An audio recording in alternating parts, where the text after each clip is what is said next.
একবারই হায়াত, রাত একবারই আমার, এটা এই দিন একবারই, এই হায়াত একবারই, কদর করলো একবার, নষ্ট করলো একবার, কাজে লাগাইলো একবার, কাজে না লাগাইলো একবার। আপনি যদি চোখ বন্ধ করেন তবুও মরে যাবেন, আপনি যদি চোখ খোলা রাখেন তবুও মরে যাবেন, ঠিক কিনা?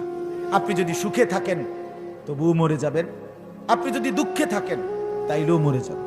জীবনে যে কোনোদিন দুঃখ পায় নাই সুখের সাগরে, সেও মরে যাবে। জীবনে যে কোনোদিন সুখ পায় নাই দুঃখের সাগরে, সেও মরে যাবে। হাসতে হাসতেও মৃত্যু, কাঁদতে কাঁদতেও মৃত্যু। ক্ষমতা থাকলেও মৃত্যু, ক্ষমতা না থাকলেও মৃত্যু। মৃত্যুবরণ করতেই হবে, আপনাকে পৌঁছতেই হবে কবরে, আপনাকে যেতেই হবে, আপনাকে যেতেই হবে, কোনো সুযোগ নাই। তাহলে এতটা চূড়ান্ত বাস্তবতা, এটাকে ভুলে যাওয়া, এটা কি বিবেক সম্পন্ন কাজ? আমার জ্যাঠা গতকালকে, আমার আপন জ্যাঠা মারা গেছেন, আমার বড় জ্যাঠা। আমার গ্রামের বাড়ি হলো লাকসাম নাঙ্গলকোট, আমি থাকি, আপনারা হয়তো অনেকে জানেন, ময়নামতি, ওই যে সাবের বাজার, গরু বাজারের পাশে, মানে আমার মাদ্রাসা আছে, বাসা আছে। তো আমার জ্যাঠা গতকালকে ফজরের নামাজের ওয়াক্তে ঠিক 6টায় জ্যাঠা ইন্তেকাল করছে। আমি ফজরের নামাজ মসজিদে সালাম ফিরাইয়েই শুনছি। তো জোহরের নামাজের পরে জ্যাঠার জানাজা পড়ছি, আমি পড়াইছি আমি। তো জানাজার আগে ওনার কবরের সামনে আমি গেছি। কবর খুঁড়ছে যেখানে, আমাদেরই পারিবারিক কবরস্থান, আমার বাবার কবর, দাদার কবর, দাদির কবর, চাচার কবর আছে, তো আমার জ্যাঠার কবর। অনেকক্ষণ কবরের দিকে তাকায় রইলাম, মাটির দিকে। কসম খোদার, আমার ছোট ভাই পাশে আরো 2-3 জন ছিল। আমার হঠাৎ মনে হইছে, মাটির দিকে তাকাইয়া কবরের দিকে, কবরের মাটি যেন আমারে বলতেছে, আমি না আনিস, আমি তোর জ্যাঠা আলী আক্কাসকে আমার একটু মাটি দিছিলাম, আজ আমার মাটি আমি ফেরত নিলাম।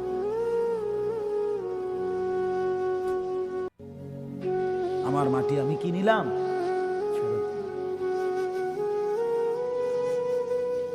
ফেরত নিলাম। এই পৃথিবীর 800 কোটি মানুষ, যেন আল্লাহ বলতেছে মাটিকে, মাটি তোরে দিয়ে বানাবো, আরে আনিসকে তুই একটু মাটি দে।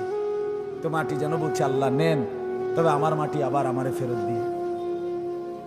ঠিকই সময়ের ব্যবধানে আবার সেই লাশ মাটিতেই ফিরে যাবে, মাটির সাথেই মিশে যাবে।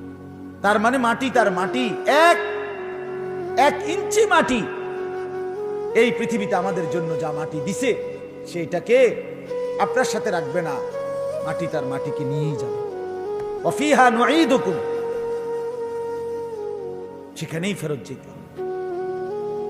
এই জন্য বাপ এটা ভেবে দেখেন, ভাইবা দেখেন। আমার ছোট ভাই জানাজার পরে, আমার ছোট ভাইও মাওলানা আরিফ, ও আমার সাথে ছিল।